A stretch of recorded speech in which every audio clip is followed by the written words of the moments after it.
sisters. Welcome back to my channel. It's time for a recap of what went down on this week's episode of Teen Mom Next Chapter. Per usual, I used Philo to stream the episode. You can watch as it's airing on TV with Philo, and there are over 70 different channels for you to watch reality TV shows, documentaries, etc. Like, they've got Lifetime. So if you're a true crime junkie, y'all know I'm not really into that genre, but I know a lot of you guys are. They are the place to go. So hit the affiliate link in the description box of this video for a free trial to binge watch the show, the Gypsy Rose show, whatever you want. Okay. Now, this episode was rough. It really was. Like, honestly, the stuff that Cheyenne shared about Ryder, being, racially abused and stuff at like 6 years old was just so heartbreaking. The rumors that Gary was kind of sharing with the guys, well, not rumors, but like, the guys going out of the circle of trust with Gary to spread rumors with their significant others was kind of rough. I hope he doesn't catch heat for that. There's a lot to discuss, so let's get into it, shall we? At the top of the episode, Briana starts telling us about like the kids and how it's difficult to drive them to and from school. It's such a long distance, and then she asks for Devon's help, but he's not able to dedicate like two and a half hours a day, or sorry, to 4 hours a day, just driving these kids around. He needs to, work, right, and make money. And I'm like, well, why are the kids an hour and a half away from Brianna's house, like in school? Why is the school 2 hours away from Devon? Like, obviously, this is not the right school district for the children, right? I guess it's because they recently moved or something, but like, still, like, it's a lot. But then I heard from Brianna's own mouth that like there is a possibility to put these kids on a bus. So I'm like, well, why aren't these kids on a bus? Like, did something happen on the bus? Is that why? Or are they just kind of feeling like, with the teen mom money, they are above the whole bus thing these days? I don't know. There were a lot of questions, but I've talked about this in like the past. But for us, when we were growing up in school, my mom particularly, she was obsessed with us going to like Catholic school. So I went to like Catholic grade school, Catholic high school, and stuff like that. And if you guys want some stories on that, I will be sharing some stories on that when I have the chance over on my channel membership section. You can hit the join button down below or go to youtube.com/gracesupport/join for that. But honestly, it was really traumatic. So like these days, anyway, maybe that's what was going on. Maybe they wanted it to be specifically some kind of like, Catholic school or religious school, or maybe they wanted it to be specifically a private school. I don't know, but yeah, it's rough, because I went through that same thing. The commute from us was about 45 minutes, but we did it on the bus. Woo! Anyway, you know what I published today on my channel membership section? Reverse culture shock and how it had me crying at the grocery store. It was rough, but it is what it is. Anyway, listen, Corey and Taylor, they moved into their new home, and how cute was it to see Cheyenne and her family? Like, I'm talking her mom, her stepdad, like everyone just showed up, like to be there to help, like, with the boxes and stuff. And like, they were all laughing at how many boxes Corey and Taylor had crammed into that like truck. And it was just so cute. I love this blended family. It's my favorite blended family of the bunch. Like, they really do a good job showing like how healthy co-parenting can be.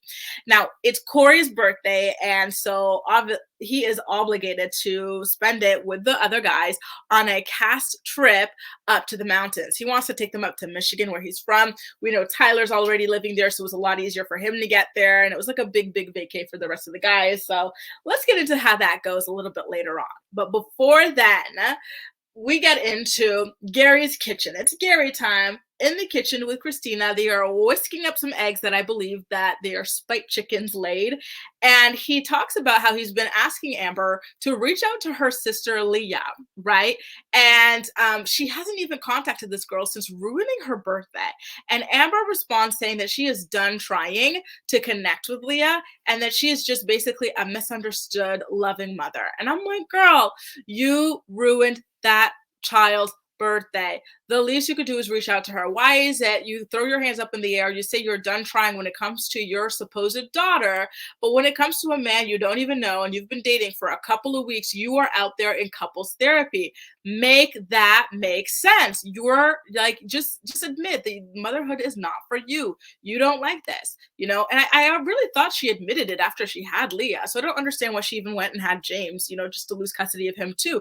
If it's not for you, it's not for you. step aside, let the people who love this role go ahead and fulfill it. There's Christina, there's Gary. Like, stop like being half in and half out on this child's life. It's very traumatic, more so than if you just left, right?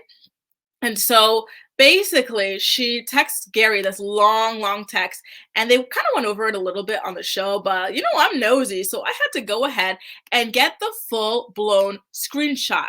So on the screenshot, what happens? What do they say? Basically, what does Amber say? Sorry. So her entire text basically read that you would think, so you guys could pause to read, but some of the highlights of the things that jumped out to me were when she said, "Oh, you would think I beat the crap out of her the way that she is ignoring me, blah, blah, blah." I'm like, girl, you don't have to do all that for her to be like damaged. I know that that's the barometer for you because you do be out there, oh, shopping and screwing all sorts of people everywhere. But like, there's a lot more that you can do to really, really like, psychologically damage and like, really hurt people. Right. And then how crazy was it that she goes on this rant against her, what is it, 14, 15-year-old daughter? And then she signs it off, Amber, with a flower. It's kind of like, Amber, sending you love. Like, it was just so jarring to see all of that at the end.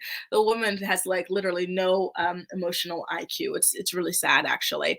Now, Christina talks about how even though she does all of the mothering for Leah, she can never, ever, ever fill that void that Amber left behind. And I do find that to be rather sad, and yeah, it just breaks my heart a little bit. Now, but you know what?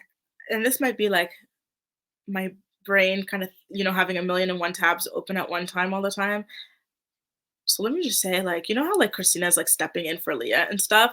It kind of makes me wonder how things are going with her own daughter that she kind of decided to get less custody over so that she could like film this show with Gary. It's like, you're all this for Gary's kid, but what about your kid that you kind of like, decrease your time with just to be on TV with this guy that you had an affair with on your own husband?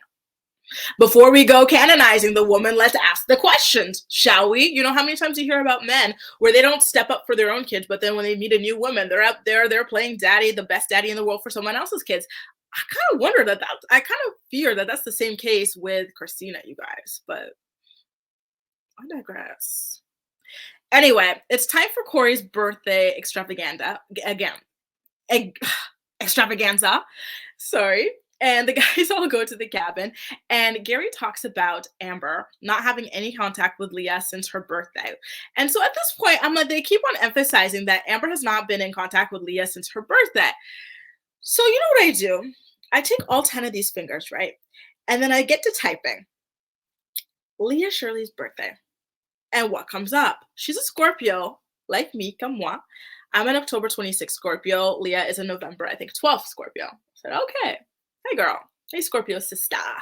And then I open a new tab, and then I type Corey Wharton's birthday, March.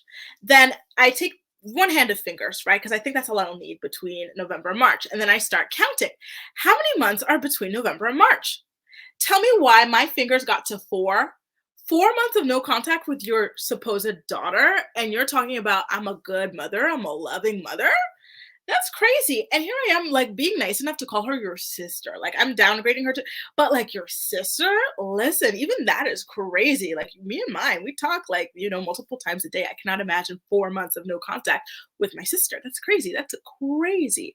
Amber says, it might be time to admit that like something is not right about the way that you are handling your relationship with this poor, sweet, innocent girl. You should be fighting tooth and nail to be with her the way you fight tooth and nail to be with these, like, these men.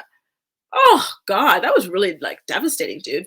So the guys tell Gary basically to stop protecting deadbeat Amber, and he doesn't really respond, but he like agrees with it. And at the same time, I think Gary is just dragging all this out to stay on the show and continue to cash that check. Let's keep it real. He knows this is not good for Leah, but he knows that he makes a lot of money doing this anyway. So then he lets the guys know that Leah wants Christina to adopt her, and they're all kind of like shocked. They're like, all right, this is getting a little bit too delicate of a subject, a little bit too like, like their business, let me stay out of it. So they're shocked, but they're not surprised, right? Because Christina is, for all intents and purposes, Leah's mother, right? So they're like, ooh, like, you got to talk to your daughter about that, because it's very delicate. What can they say? They're just outsiders, right? It's not like this is like a true friend of theirs. This is a colleague that they only see a couple times a year. Corey calls Kate immediately. Sorry, not Corey calling Kate. Tyler. Tyler. He was, and I love a gossip. I love a gossip man. So he calls Kate to spill that tea. He's like, Kate, let me tell you. I heard from Gary that Leah wants Christina to adopt her. And then Caitlin makes this all about Amber and Amber's feelings. It's like, listen, I get that you were friends with Kung Fu, but at the end of the day, there's only one really important person here, and that is, Leah, right? Like, Kung Fu is gonna have to deal with this, yeah, of course. And you as her friend, like if you want to still be friends with like, someone who consistently, ABUSCS's people, neglects their children, go ahead.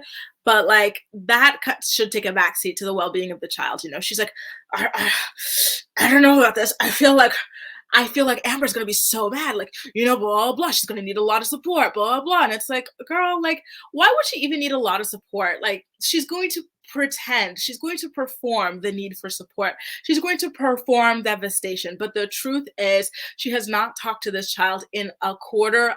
This is even more than a quarter of a year. This is crouching on half a year, dude. So don't sit here and make that woman out to be the victim when the only true victim in all of this is the child. I really hate her. You know what? I should go ahead and download a Cat Williams video, and it's your natural. You have an unnatural. What is it? Your allegiance to losers is unlike you, or something like that. Your unnatural allegiance to losers. That's what Caitlin's giving. Like, stop it. We are not going to cape for Amber here. Like, screw her at this point.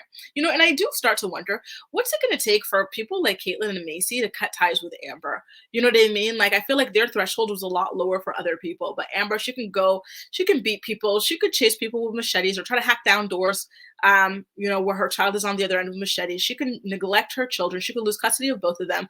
She can, just be a complete and utter deadbeat, and they're always going to defend her. Like, when does a line get drawn? Does Amber have to truly off someone for them to finally wake up to this situation? I don't know, right?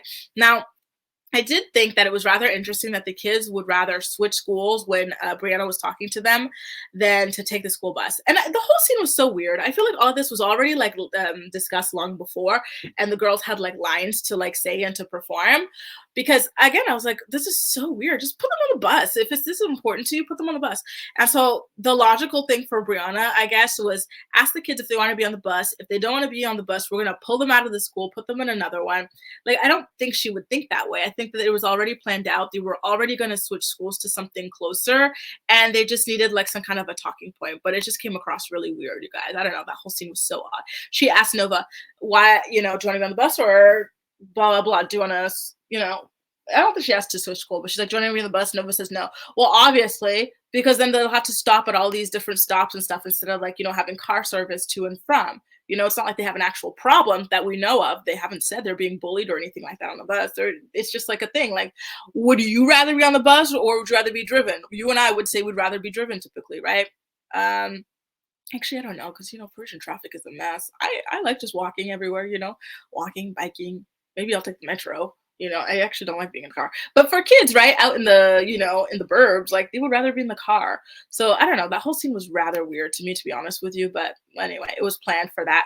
Then the conversation randomly just like abruptly takes a turn to Briana talking about meeting Devon in high school and Lewis in the club. And then she does the club, dropping it like it's hot thing. I was like, well, all right. I don't know what this has to do with the bus at the school, but all right,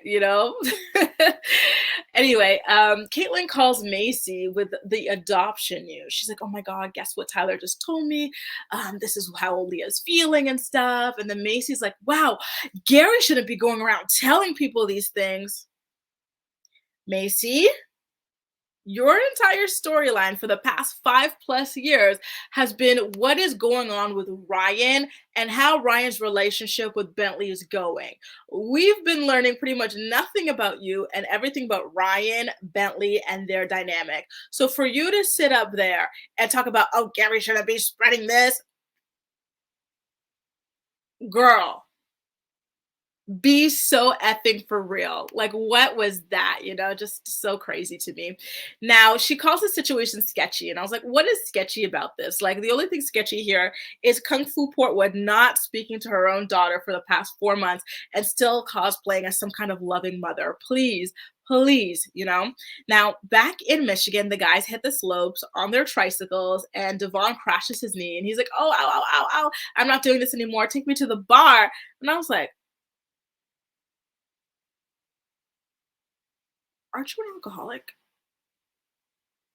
All right, to the bar you go, but be careful because I'm pretty sure you've got a problem. Like, didn't you go to rehab or something? Like, were we talking about you being an alcoholic and a gambling addict? Like, all right, alcoholism be damned, go off to the bar.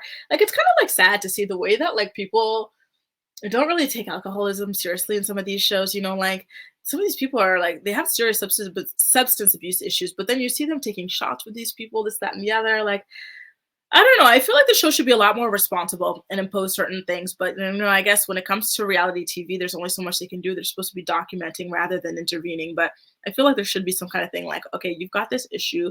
So like, yeah, of course you can continue to film and work with us, but like you can't be drinking like that because it's too big of a liability and it's not good for you. You know what I mean? So I did find that to be rather like, sad. Anyway, speaking of Devon, it's actually Devoyne. And it's just so wild to me that he's suddenly like, pronouncing his name correctly after all these years. We've been used to calling him Devon all this time. Now all of a sudden he's like, oh, Devoyne. And his name has always been Devoyne. But this is the thing, when you don't like impose the way to pronounce your name and you let people pronounce it like, a different way for all these years, it becomes weird to hear like the real thing. You know what I mean? So that's what I'm kind of dealing with. Like, I'm like, oh man, I have to remind myself it's Devoyne. Anyway, he and the guys, they all jump into the jacuzzi with the exception of Gary. And they talk about how, he's spending a lot of time with his daughter, but not as much one-on-one time anymore because she typically comes as a package deal with her sister Stella. And it's not like a complaint or anything like that. He's just letting the guys know how it is and everything. And, they say how much they admire him taking on a child that is not his. He's like, yeah, it was a total no-brainer. It's my daughter's sister. And so I thought that was rather lovely, to be honest with you guys. But I do also hope that he's able to carve some one-on-one time with Nova as well. Briana then takes her kids to tour some schools closer to their home. And again, I don't know. One thing about Brianna is she's going to be eating takeout in every scene. I don't know. I'm trying to rack my brain to think of a time I ever saw this woman eating a fresh, like, freshly home cooked meal. I really cannot think of a time. Like, it's always fast food with this girl. And it's a little bit concerning, if I can be honest with you guys.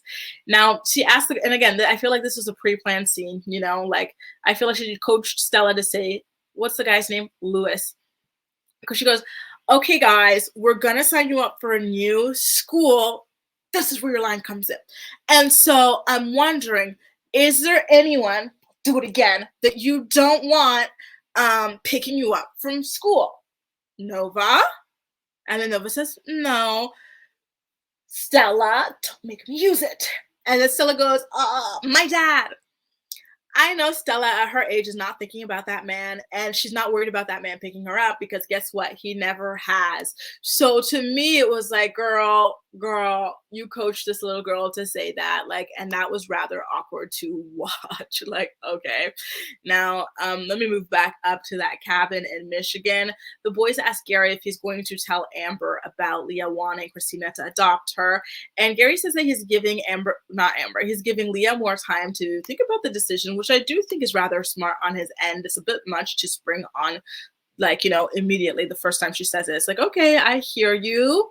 Let's talk about it some more, over a period of time and see if you still feel the same way in a little bit, because you might not understand the gravity of this decision, the permanent, of the ness of this decision, like all that stuff, So I do give him like, hats off to him for that reaction. But at the same time, I feel like it's in his best interest to tell, Kung Fu Portwood about it nonetheless, because once you tell these guys, what are they?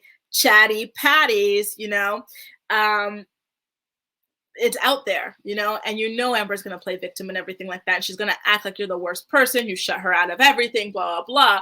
So just go ahead, get ahead of the story as best you can and tell Amber about it. That would have been my advice to him if I were one of the guys. I would have been like, well, I spilled tea to my man, so you better go ahead and tell yours, something like that. Now, Brianna gets visited by Shirley. They're really pushing this Lewis storyline. I don't know if he's going to pop back up again or something like that, but she's really intent on pushing the storyline. So her friend Shirley, listen, Shirley's a cute girl and everything, but her commitment to like these fried, unflattering hair colors it needs to be studied. Like, so she comes up with her daughter Leilani, super cute girl, super cute name, and they talk about Lewis and how Stella didn't want him to be the one picking her up, and then she wrote some kind of diary entry about not liking Lewis or wanting him to pick her up. Again, it's kind of like forced, but so I'm just going to move on from that. I don't really have any thoughts on it.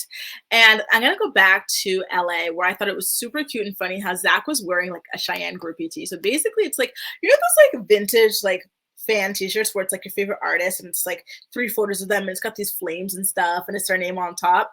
And so he's wearing one of Cheyenne. I said, oh yeah, I kind of want one of those. So if any of you guys know like how to get one, I want one, and I'm gonna make it with my like self on it and give it as a gift to somebody. So if anyone knows how to like get that, definitely please do not hesitate to let me know in the comment section, because I think it would be like a funny little gag gift.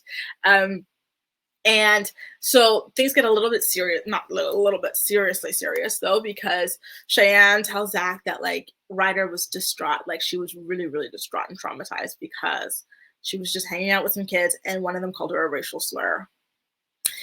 And I just, it's so sad to talk about, to be honest with you, because I can't believe it, and I say I can't believe it, but I actually can, because, just from my own experiences and stuff like that. Like, I don't know what it is with some people, but they teach their children like to be racist practically from birth. So this stuff happens so young. And I kind of wonder if it's because Ryder, being that she's up in Calabasas and stuff like that, like maybe like, they're just like an extreme minority there. And so that's why they're like dealing with this. It's stuff that I wonder, because, when we were dealing with this in my family, it started super duper young, like daycare years,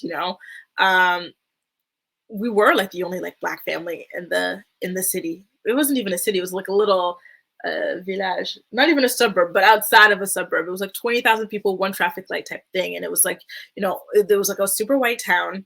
We were the Black family. There was a mixed family. It was Chinese, Native Canadian mix. But the lady, she wasn't fully Native Canadian. She was also white. So it was just like, and then we had a Persian family from Iran.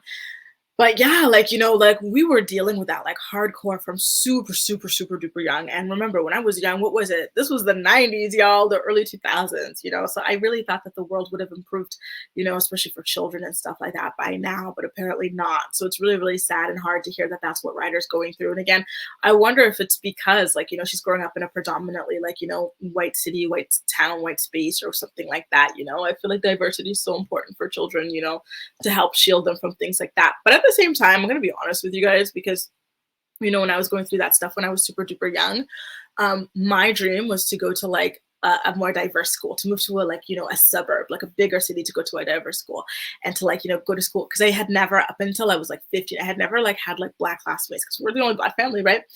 So that was my dream. And then what happens? I get to a suburb with a lot of like Black people, biracial people. And I really thought like I would be, safe, like it would be a haven. But then I discovered colorism, so, sometimes I wonder, like, would it help, or would she discover other issues, that happen, like intra-racially? I don't know, but it's all just so sad. I don't understand why kids are brought up this way. It's just so, it's sad, it's sick, and it's scary, really. She's 6 years old. Why is another like 6-year-old, 5-year-old, 7-year-old, whatever, running around calling people racial slurs? Like, that's really scary. It really, really is. Like, that's alarming. Where are they learning that? Why are they learning that? Are they being taught that it's wrong? Just things, like that really make you think. And then both guys, Corey and Zach, talk about how they've dealt with this sort of thing since they were very young, and it carries on into like adulthood and stuff. And it is true, like myself included. So it's really sad. And it was just such a relatable scene for like, myself, and I imagine other Black viewers. Maybe if you guys are also other colors, I don't know, let me know in the comment section, because I imagine that it's just sadly just an experience, as a person of color in this world. So yeah, very, very disappointing, very, very sick to see that this is still going on, because, like, again, back in my day, it was the 90s, it was the early 2000s. So it was a very, very different time. But to hear that, like, all these years later, it's still the same thing, like, devastating. Anyway, guys, that does it. A recap of what went down on last night's episode of Teen Mom Next Chapter. Per usual, I've got an affiliate link so that you too can tune in using Philo. Listen, I'm going to be in Canada until the 31st of August. So unfortunately, I'm not really going to have photos to show you because, I'm staying with my sister and her son. He's 9 years old, my little nephew. And, he keeps me on a strict timetable. I get to work, but I do also have to play. So I don't really have time to be digging up all those photos right now, but I will be back in Paris in September and the photos will be back. Okay. So let me know what you thought about this episode in the comment section down below. And as usual, we'll chat. That's all for now. Thank you so much for watching and I'll see you next time and have a great weekend, you guys. Bye.